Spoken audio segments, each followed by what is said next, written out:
রাধে রাধে, কেমন আছো সবাই? আশা করি ভালো আছো, আমিও ভালো আছি। তো আজকের সকালটা একটু দেখো কতটা কুয়াশা পড়েছে। অনেক কুয়াশা পড়েছে, কিন্তু এখন বাজে হচ্ছে 6টা। আমি একটু লেট করে উঠেছি, নাহলে অনেকটাই কুয়াশা দেখতে পাতাম যদি আর একটু সকালে উঠতাম। আর এখন আমি এই দেখো ব্রাশ করছি। আমি এখন ব্রাশ করছি না, ব্রাশটা কিন্তু আমি করছি প্রায় 7:30 বাজে। কারণ কি বলো তো, আজকে আমার লেট হয়ে গেছে। এই যে বড় বড় কম্বলগুলো আমার মা আমারে দিয়ে গেছে, আমার বাবা আমার মা দিয়ে গেছে। এবার এইগুলো কে ধোবে বলো?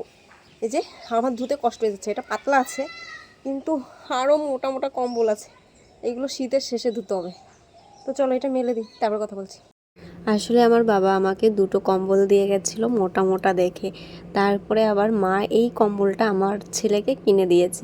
মানে কি বলো তো, এই কম্বলগুলো ধুতে ধুতে আমার জীবনটাই মনে হচ্ছে উঠে যাবে না বরবাদ হয়ে যাবে, আমি জানি না। এত মোটা মোটা কম্বল ভাই আমি ধুতে পারি না। আমার বডিটা দেখে হয়তো তোমরা বুঝতে পারছো আমার কত সুন্দর বডি, তারপরে আবার এত মোটা মোটা কম্বলগুলো ধুতে হবে।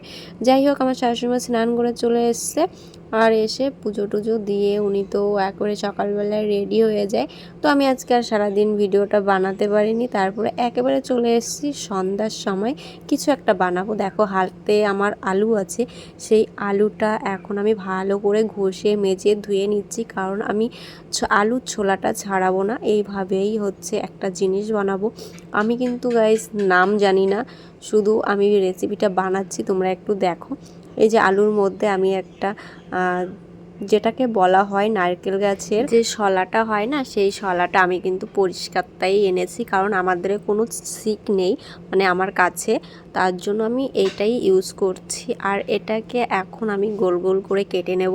আর এটা কিন্তু আমি কোনো দিন কাটিনি, আমি কাটছি আর নিজেই হাসি পাচ্ছে আমার যে আমি কি করছি এটা।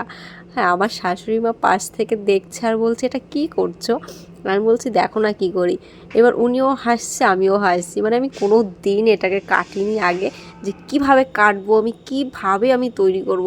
মানে নতুন একটা এক্সপিরিয়েন্স যেটাকে বলে, সেটা নতুন একটা অনুভূতি আমার, যে হ্যাঁ আমি কিছু একটা বানাচ্ছি। তো দেখি ফার্স্ট টাইম খুব ভালো হয়েছে, খুব ভালো হয়েছে।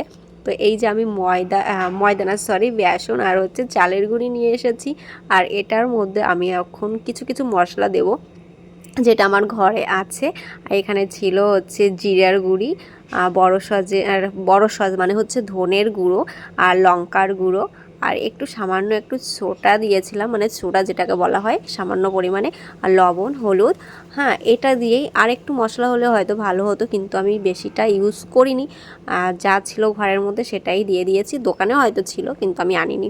এটা দিয়েই ভালো করে মেখে নিচ্ছি। মেখেই দেখো আমার আকামটা দেখো, এটা আকাম না কাজের কাজ আমি কিছুই জানি না, কিন্তু প্রথমে বেসনটা একটু গাঢ় হয়ে গেছিলো, পরে আবার সেটাকে পাতলা করে দিয়েছি, কারণ আমি কোনোদিন বানাইনি তো, তার জন্য ফার্স্ট টাইম একটু চেষ্টা করলাম। ছেলে অনেক দিন ধরে বলছিল মা এটা একটু বানিয়ে দাও, খাই, মেলাতে অনেক পাওয়া যায়, তা তুমি একটু বানিয়ে দাও।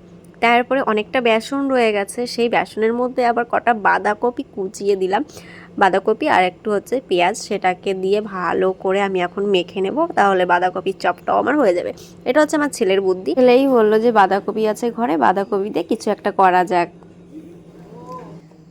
আমাদের বানানোর আগে খাওয়া হয়ে যায় সব, তাই তোমাদেরকে পুরো দেখাতে পারি না। এই দেখো প্লেট ফাঁকা হয়ে গেছে, দেখেছো? বানানোর সঙ্গে সঙ্গে খাওয়া হয়ে গেছে। এই দেখো দেখো,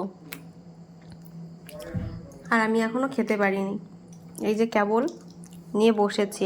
তো আমাদের দোকান থেকে একটা লঙ্কার সস এনেছি, আর হচ্ছে টমেটোর সস এনেছি।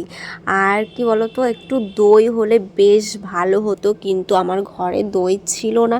তোমাদের দাদা ভাইয়ের বাজার থেকে আসতে অনেকটা দেরি হয়ে যাবে, তার জন্য দইয়ের জন্য আর আমি অপেক্ষা করিনি, যেটা বাড়িতে আছে সেটা দিয়েই আমি চালিয়ে দিচ্ছি।